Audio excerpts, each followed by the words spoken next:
एक बार की बात है, लाडो चिड़िया और मीनू चिड़िया एक जंगल में बैठी हुई मजे से आइसक्रीम खा रही होती हैं कि तभी मीनू चिड़िया लाडो चिड़िया से कहती, अरे लाडो चिड़िया, आज हम कितने दिनों बाद मिले, क्यों ना एक फुटबॉल का मैच हो जाए, जो जीतेगा अगली पार्टी उसकी तरफ से।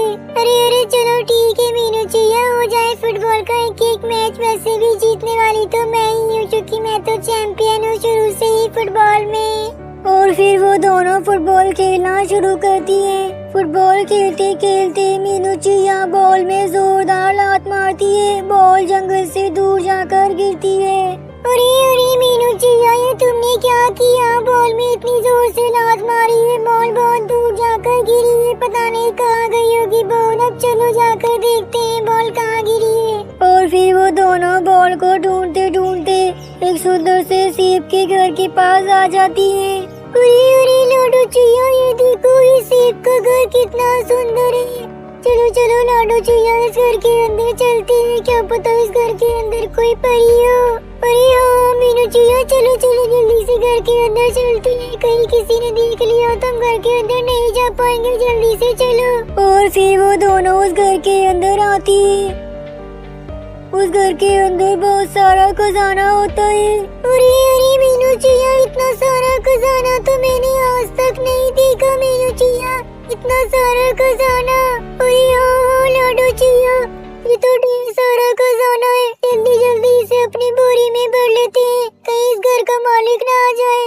और फिर वो दोनों उस खजाने को अपनी एक बोरी में भर लेती हैं और जाने लगती हैं कि तभी वहाँ किसी के जोर जोर से हंसने की आवाजें आने लगती हैं। आवाजें सुनकर वो दोनों बहुत डर जाती हैं। अरे मीनू चिड़िया, ये इतनी डरावनी हंसी किसकी है? मुझे बहुत डर लग रहा है मीनू चिड़िया, कुछ करो जल्दी से। अरे लाडो चिड़िया, मैं क्या करूँ, मुझे भी तो डर लग रहा है, कहीं ये घर किसी भूत प्रेत का तो नहीं लाडो चिड़िया, हम तो फंस गए। और फिर तभी वहाँ एक जिन प्रकट होता है। मूर्ख पक्षियों, तुम्हारी हिम्मत कैसे हुई मेरे घर में मेरी बिना इजाजत के आने की, और तुमने मेरा खजाना भी चुराया है। इस बात की तुम्हें कड़ी से कड़ी सजा मिलेगी। अब तुम दोनों हमेशा हमेशा के लिए मेरी कैदी बनकर रहोगी।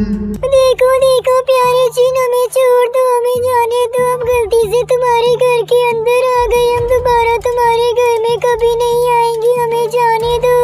और फिर वो जिन उन दोनों को एक पिंजरे में बंद कर देता है।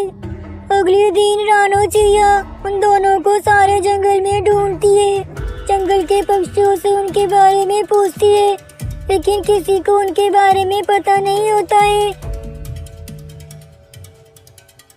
और फिर रात होती है, रानो चिड़िया उसी सेब के घर के पास आती है। अरे ये इतने घने जंगल में इतना सुंदर सा सेब का घर किसका है? कहीं लाडो और मीनू चिड़िया इस घर के अंदर तो नहीं चलेगी, जाकर देखती हूँ। और फिर रानो चिड़िया उस घर के अंदर जाती है, उसे वहाँ लाडो चिड़िया और मीनू चिड़िया एक पिंजरे में बंद दिखाई देती हैं। अरे तुम दोनों को इस पिंजरे में किसने बंद किया? तुम दोनों यहाँ कैसे फंस गई, बताओ मुझे।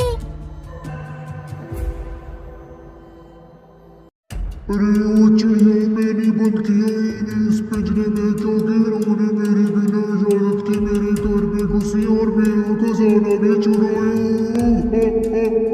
देखो प्यारे जी, इन्हें छोड़ दो, इन्हें जाने दो, इनसे गलती हो गई, ये दोनों नादान है, मैं इनकी तरफ से माफी मांगती हूँ, ये दोबारा तुम्हारे घर में अब कभी नहीं आएंगी। ठीक है चिड़िया, तुम मुझे समझदार लगती हो, मैं इन्हें माफ कर दूंगा और इस पिंजरे से भी आजाद कर दूंगा, लेकिन मेरी एक शर्त है, तुम्हें मेरे साथ एक खेल खेलना होगा। चलो चिड़िया रानी, पहेलियों का खेल शुरू करते हैं। ये रही मेरी पहली पहेली, बताओ ऐसी कौन सी चीज है जिसे अंधा भी देख सकता है? जिन, इस पहेली का सही जवाब है अंधेरा। ऐसी चीज अंधेरा ही है जो अंधा भी देख सकता है। सही जवाब। ठीक है, तो ये रही मेरी दूसरी पहेली, बताओ वो क्या है जो एक तो तुम्हारा लेकिन उसका इस्तेमाल दूसरे करते हैं? बताओ चिड़िया रानी, बताओ। जिन, इस पहेली का जवाब भी मुझे आता है, इसका जवाब है मेरा नाम, क्योंकि मेरा नाम है जो मेरे अलावा दूसरे इस्तेमाल करते हैं। अरे वाह, सही जवाब, तुम तो